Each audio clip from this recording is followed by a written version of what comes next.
Hey, what's happening, guys? How you doing? A very happy Sunday to you if you're catching this on the Sunday or any other time. Hope you're happy in general anyway. Right, so I thought I'd put a little presentation together to really go over how to craft an offer that is going to have people in your audience acting like zombies chasing after fresh meat. That is a very strange analogy. I don't know why I thought of that. Maybe I've been watching a few too many zombie movies lately. Army of the Dead. I think that was the one I saw recently. It's very interesting. So, how you doing? Sorry I can't see who I've got with me, but I massively appreciate you tuning in. Keep dropping those comments, smash that heart button, or any other emotional response that you like. If you happen to watch the live, hashtag live. If you're on the replay, of course, hashtag replay. Just going to give it a couple of seconds, see if anyone tunes in, other than these three absolute legends that have decided to join me, wherever you may be. Hope you're well. Just see who I've got on the live stream. Maybe I got no one.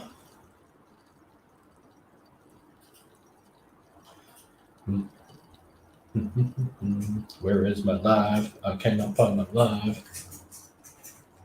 All right. So, oh man, what's on? Making sure I'm actually going live in the right place. Apologies for everyone that's watching via YouTube as well. I'll be with you in a moment there, just pulling up the live on my phone, make sure I'm actually ticking along. Alrighty. Blake Shelton, I don't even know who that is. What's up, Cody? How you doing, man? Thanks for tuning in. All right. I'm going to have to look that up now. Got me curious. I feel like I should know that. Anyway, all right, so I'm going to share my screen and go through a couple of little things that are going to help you guys out massively. All right, so for anyone watching via YouTube, by the way, if you're interested in, I guess, affiliate marketing from a no BS approach, feel free to hit that subscribe button as well. And drop any comments, any questions. I won't be able to see my screen when I'm showing you guys this stuff, but I'll come back and we'll smash it out of the park. All right, so shaping your offer. I wanted to put this together because something that my mentor / business partner told me recently, and it's something that's really stuck with me, is that if you look at the way that your business is set out in three separate categories, right? On one hand, you've got sales, the sales component, however that is, if it's one-to-one, if it's one-to-many via funnels, all that sort of stuff, whatever. On the other hand, you've got the obviously the offer itself, what problems you're solving for your audience and what the actual program, etc. is. And then on the other side, you've got the marketing angle, which is your audience, right? And so the marketing specifically, which is content, sorry. And so if you look at, I guess the way that I historically frame that in my own mind, each pillar of that had a very specific weighting. You know, if you're breaking it into three separate components, the assumption for myself at least is each one takes up about 33% of the importance. But the reality is that if you can get an offer that is, like I say, something that resonates with your audience so much, it's like zombies, you know, chasing fresh blood, so to speak, like that eager to sink their teeth into it. What will happen is it takes a lot of that pressure, a lot of that stress away from the sales component of your business and the marketing / content part of your business as well. And so all that weight of that thing goes into the actual offer. And if you can dial this side of things in, it means that even if you completely suck at sales, and even if you're half-assed with your content, most of that is going to have less importance because the offer itself is going to do a lot of that heavy lifting for you. Hopefully that makes sense. So massive credit to Jacob Karras for that one. And I just reiterated exactly what I just said with my little slide there. So yeah, like I say, it's going to do a lot of the heavy lifting in your business. If you can dial in your offer, and what I'm referring to with an offer, by the way, is not necessarily, hey, I've got this program, it's amazing, you should buy it. It is the gift wrapping around that particular program, if that makes sense. So how you're presenting that to the marketplace. Right. Let's go through a couple of things that make a really good offer. Number one, it needs to help the person out, okay? Surprise, surprise. Wow, genius, Jamie. My God, how did you figure that one out? It needs to help the person out. It needs to be irresistible to them. It has to solve their problems. it needs to, oh my gosh, seriously. It's like I'm thinking ahead and then it's like I'm predicting what the next line is going to be before I say it. Has to solve their problems easily. At least have the perception of being able to solve those problems easily. Okay. Now, I'm not saying be disingenuous or unauthentic in what you're producing, anything like that. What I am saying, though, is that it has to help them, has to help solve those problems with a sense of ease as well. Has to be cost effective. This isn't being cheap, by the way. It doesn't need to be cheap to be cost effective. You could pay 10 grand for something, but the cost effectiveness is that it's going to save you 100K later on, right? It's all relative. They also need to feel like they're missing out if they don't have it.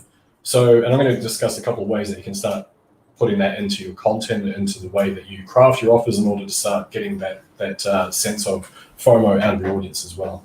One way is just by the link above this very live, which is going to lead you through to my workshop.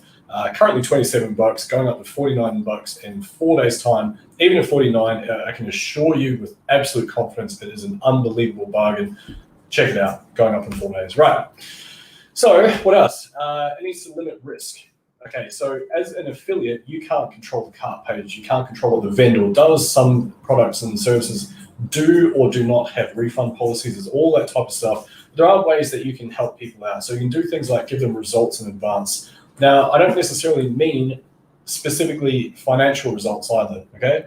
What I'm referring to with that one is, could be anything. Could be financial, of course, don't get me wrong, but it doesn't have to be. It could be something like, I help people set up funnels, so you help them get the first couple of steps towards building out their funnel, right? And a result in advance. You give them some sort of mindset shift. You talk about the pathway that you've followed and inspire them, and you give them some results from a mindset perspective. Again, if you have your own coaching offer or your own products or programs, think about refunds, guarantees, all that sort of stuff. It de-risks things for people as well. They don't want to feel like if they've just forked out their hard-earned, that it's just gone, right? They're not getting anything returned. They need to really, really lower that risk factor in order for people just to go, fuck yeah, I'm in, let's do it. Right, it needs to have a sense of exclusivity.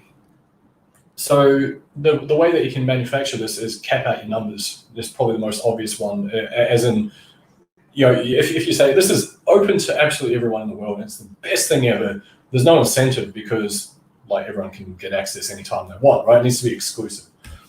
Scarcity, which plays on the same wavelength from a psychological perspective. And what I'm referring to here is it's unavailable. It's unobtainable in an easy fashion. So it's scarce. There's only 3 spots remaining. Exclusive, like I say, only 3 spots remaining. Same sort of thing, but slightly different. Anyway. What else? So I'm going to go through a couple of de-risking factors for you guys as well. And if you start incorporating these into the way that you wrap your offer up and sort of throw it into the audience, it's going to massively increase your conversion rate. So risk is things like risk of financial loss. Like I say, people don't want to feel like they've just spent their hard-earned money and you've just kind of taken it and gone, thanks for that, good on you. That's kind of not what we're here for, right? Loss of face. Okay, so this is, for example, they don't want to look silly or embarrassed in front of their friends and family.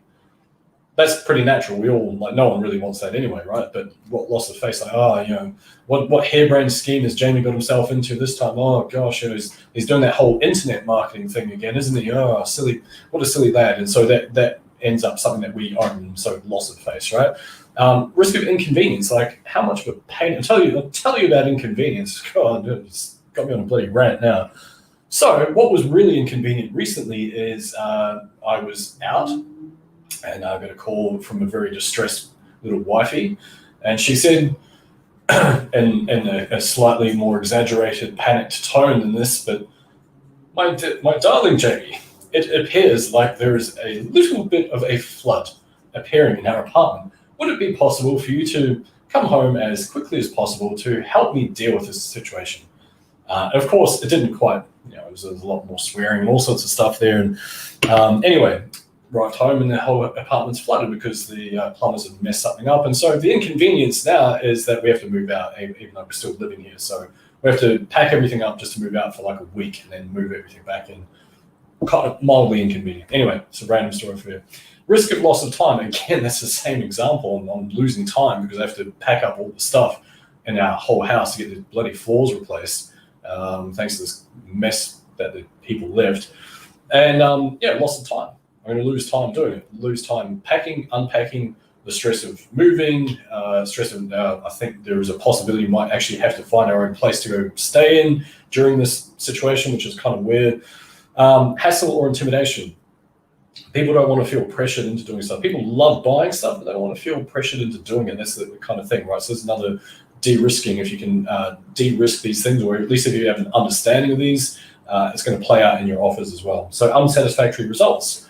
And again, I think the gold star reward is always going to be financial. Everyone wants the financial rewards, right? But it doesn't have to be. Your offering, your thing that you're getting in front of someone might not necessarily be a financial thing. It could be, like I say, building out a funnel, or getting an autoresponder sequence built out, or a messenger script, or a framework, or whatever it is, right? And it might just be that person achieves something. It could be just finishing a lead magnet over a weekend. Never done one before, so they finish that, and you're helping them, right? Unsatisfactory. So make sure it's on the other side. Make sure it is satisfactory. Disappointment and frustration, which again ties into this one as well.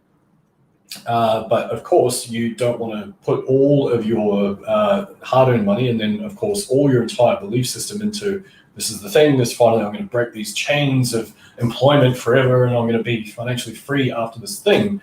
You don't want a situation where people feel disappointment and frustration that hasn't occurred, which is why, again, this whole internet marketing thing is really fascinating, because the expectation versus the reality for a lot of people coming into this world is exceptionally different. All right, so what makes a great offer? Some people call it a fuck yes offer. I call it a hell yes, and slightly more chilled out in that respect. It needs to be specific AF. You might have to Google what that means, but it needs to be very specific. So if you are making it broad, and you think that whatever it is that you have can help a whole bunch of people, that's fine. And bless you for wanting to change humanity for the better. I think that's awesome. But it also needs to be specific to their problems as well, right? So if everyone has a whole slightly different problems, you're not really helping anyone, because a lot of people just go, well, it's not specific to my situation specifically, right? Hopefully that makes sense. So make it specific, something that can help them out very specifically, and a specific audience as well. It needs to be super relevant to them. If it's not relevant, then clearly no one's going to buy it, right? It needs to be attainable. It can't be like, look, if you are at $0 and you've got a whole big ton of debt right now, well, in 30 days' time, you can be a millionaire. Yes, it is possible. It's called Lotto. I guess that would be unattainable for most people. They wouldn't feel like getting from negative to a million in like 30 days. It's probably not attainable for a lot of people. And of course, different. That's a broad generalization. I understand that, but kind of get the point. It needs to be something that they feel that they can achieve. It needs to be measurable. What was the Dan Pena quote I heard recently, which is what can be measured can be mental or something like that. I don't know, whatever. But it was a really good quote, and Dan Pena said it, so it must be good. But basically, he was talking about when you can measure something, then you can achieve it, basically. So, and I agree when it comes to your offer. It needs to be measurable, a measurable result. You will get to 5K revenue in 60 days, whatever it is, right? Well-timed. We all have shit happening in our lives. It's just human nature. Life doesn't stop unless it does. But you kind of get the point. Like it needs to be something that is timed well for that person. Might be like, just this has arrived at the right time. I need this thing because it's going to help me with this situation right now, my business, whatever it is, or I'm at 6 figures, I want to hit 7. Well timed. If you someone who's a 7-figure business owner and you're targeting people that are at 0, you're saying, hey, I'm going to help you make 7 figures, then it's probably not the right timing for those particular people. They need a bit of momentum in their business first. And this is massively important to understand, is that whatever the present pain is for someone, the present discomfort, the thing that the results that they're not getting, the things that aren't working in their life or in their business, et cetera, it needs to relieve that present pain. That's it, right? It needs to be like ripping a big Band-Aid off, or if they've got their hand on an element and putting it under cold water, it needs to relieve that present pain. Sounded really bleak now that I say it out loud, doesn't it? So this is a really important thing to understand, is that ultimately it comes down to the pain of parting with the investment When that is less than the pain of not having the thing, that will equate to sales. Simple as that. Nice and easy. Right. A lot of you guys are probably sitting there going, hey, what was me? Oh gosh, I'm brand new and I have no experience and I don't know how to create bonuses. I don't know how to do all this stuff. I don't know how to like wrap up my offer. Like, what are you even talking about, man? Don't worry, got you covered. So this is off one of my favorite movies ever, Lock, Stock, and Two Smoking Barrels. And specifically, I don't know why this scene just always cracks me up. Just chill, Winston. So good. Anyway. Just chill. It's all right. I got it. So now, of course, there is more than just creating a bonus to having your offer, and I'm going to cover that in a little bit more depth throughout this thing as well. But I think a lot of people put a lot of emphasis on, oh yeah, but I don't know how to make a bonus. I'm new. I don't know anything. So what I encourage you to do is create 3 to 5 core incentives for your main offer. And again, even if you're not wanting to jump on the actual offer as well, if you check out the link for those of you on Facebook in the description, have a look at the cart page specifically. I'll put in the actual bonuses that are part of that, and there's I think 3 bonuses and sort of like a couple of other sort of incentives there as well. So that's a good kind of idea of that. And don't go bananas. You don't like this is a mistake that I made earlier on in the piece when I was doing a lot of like kind of like launch jacking type stuff. Is you don't have to go mental and just throw out. I've got this thing, and you get this thing, and it's a little bit ironic because I do actually have a bonus folder that has got like 90 plus bonuses in it, and so sometimes I will still unpack those individually for people, but I used to just kind of give away the farm, so to speak, and get like 900 bonuses in this thing. They weren't fake; they're actually legit bonuses. But the problem with doing that is that you're devaluing yourself as a marketer, because it's like, well, hang on, why does this person need to put on all these bonuses to sell that little old product over there? What's the catch? What's going on? And so it actually devalues the trust factor as a marketer as well, and takes the emphasis away from the product, which still should have the main problems that are going to be solved through the product, and you're all just wrapping your offer around that, right? So that's going to take the emphasis away from that as well. And some examples. So you can have a video training, so just like this one. I could wrap this up and treat it like a bonus. I'll probably do it slightly more professional than this live that I'm doing at the moment, but I could potentially do this as an added bonus for someone. A video you find online. Now, this sounds a little bit strange, but if you find something that has a high perceived value for you, it doesn't necessarily even need to be your own bonuses. Now, I would highly encourage you to actually create your own bonuses. I think it's more beneficial for your own brand, but if you do really get stuck, you can leverage that as well. Don't be shy about that, especially, and this is something that we call it an MVO, minimum viable offer. It means that you're basically putting out something that is the minimum you want to throw out to marketplace before actually refining it as you go through it. And it improves over time as well, by the way. It could be a checklist. What is something that you do every day that as part of your business that you think someone else could get benefit from?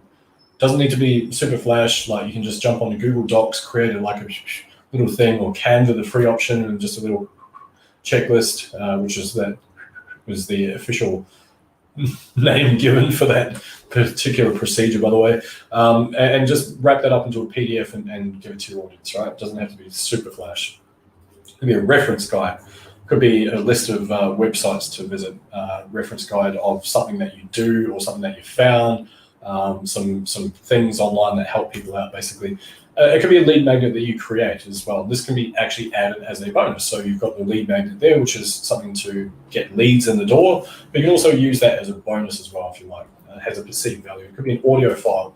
It could be where you record a video, you rip off the audio file, you put that onto some thing that hosts audio files, and then you can have that as a bonus. It could be a meditation or something, for example.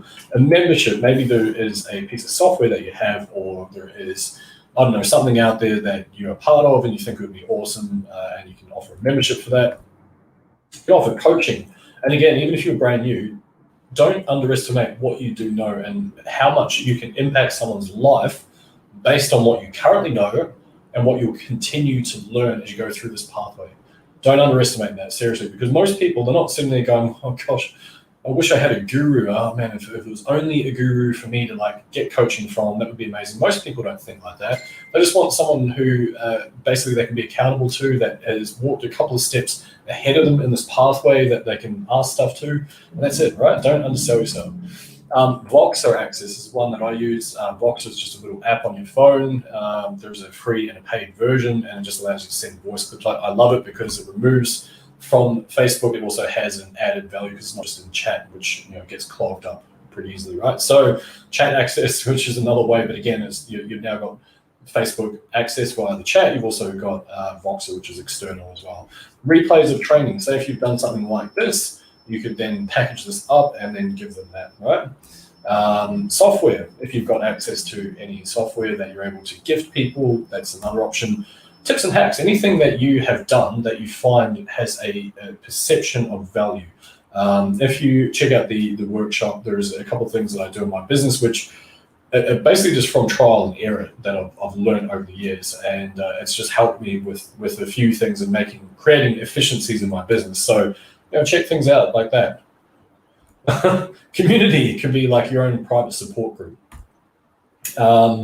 I do also have something in this group. If you do a bit of a search function in the Facebook group, and sorry for those of you tuning in via YouTube, you're probably going to miss out unless you're part of my group, which I think there's a link there if I'm not mistaken to check that out. But if you type in Trojan, there's a post that I put up there.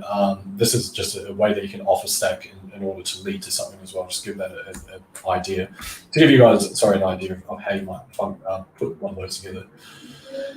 You also need to make them product specific as well. Like if it's something that aligns really well with the actual product, it's going to have way more punch than if something's just completely kind of random, if you know what I mean. If you're like, I don't know, you got like a stop smoking program for argument's sake, and you're giving away, top your favorite cigar shops, it's like it's an incongruence. It needs to be very specific type thing. So save them in a folder in like Dropbox or whatever. And another thing you can do is, this is something that I learned from Ian Stanley. It's called selling your sawdust. So what happens when you cut wood, right? You create sawdust. And so therefore, as a byproduct of you doing your business, some of those other little byproduct things can be assets that you can sell. Which I think is freaking genius, actually.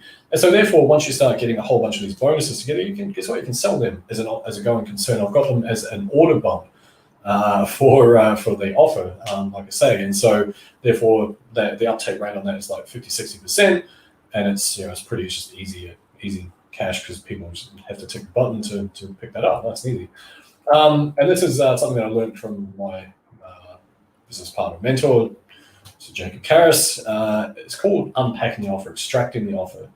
So essentially what you want to do is look at what is on the sales page, or look at the modules within a program and look at how you can highlight those and highlight the perception of value from those, right? So you're not actually creating anything different.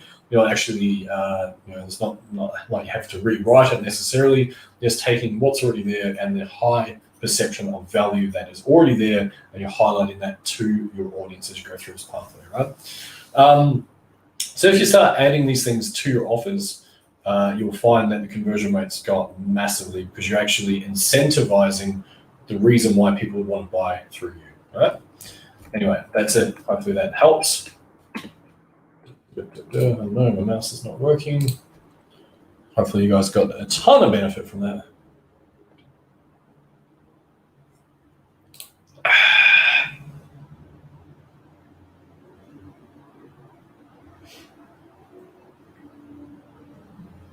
Thank you. Quinn, how you doing? Linda Joy, this is my mum. She's going to be real embarrassed now to show that. Hi, Mum. How are you? Fred, what's going on, man? Good to see you. Lock stock. His grandpa goals, yeah, 10 Peter. I feel like he's a very angry man. Like, it concerns me how angry that dude is. I bet he has high blood pressure.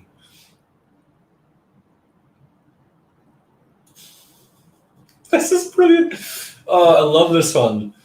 Oh, man. So I'm going to highlight this on the screen because this one cracks me up. I have so many people try and tell me that SAA is a pyramid scheme. How can I differentiate this business model from a pyramid scheme? So,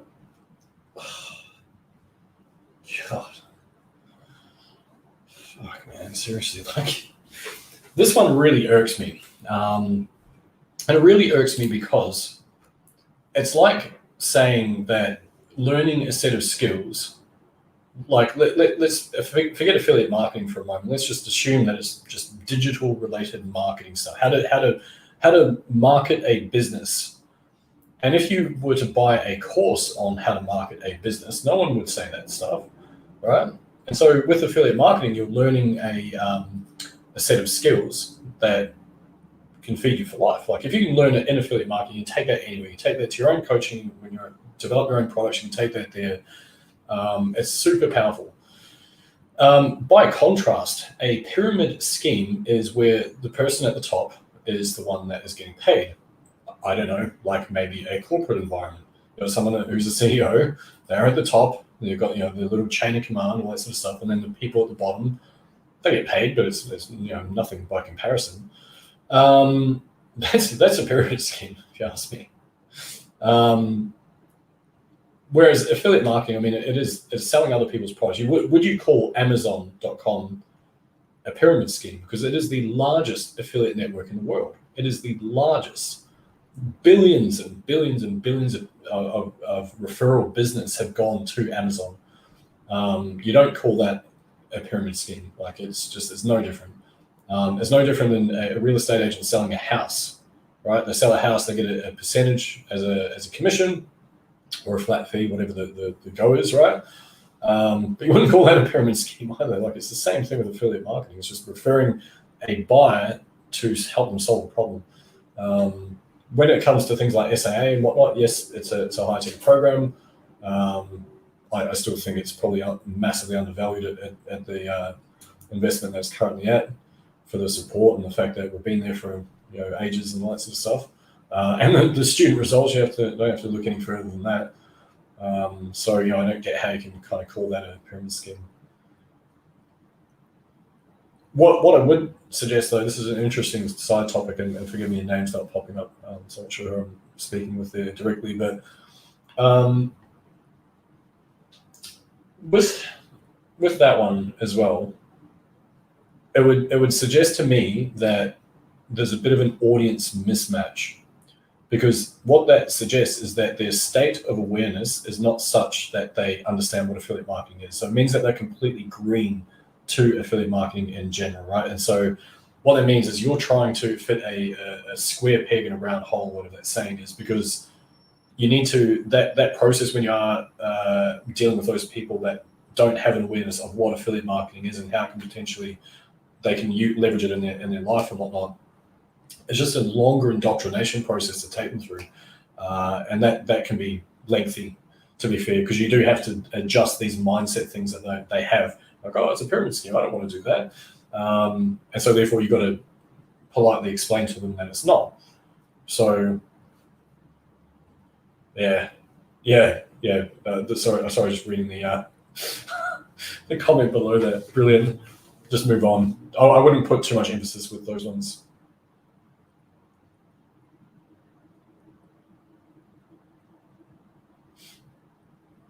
Yeah, so people, you hit the nail on the head there. It's just a state of awareness.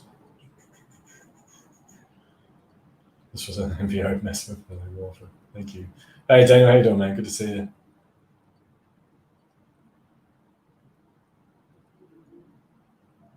Yeah, exactly like a social network.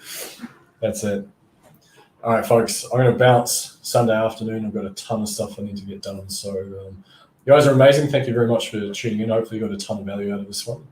And hit me up. Drop any comments if there's anything you'd like to learn specifically, and I'll throw some stuff out there. And feel free to check out the offer once again. But those of you joining me on YouTube, hopefully you got some value out of this one as well. And again, you're welcome to drop any comments that you like, and appreciate you guys tuning in. Yeah, exactly. Beer o'clock, man. All right, guys, have a good one. Cheers.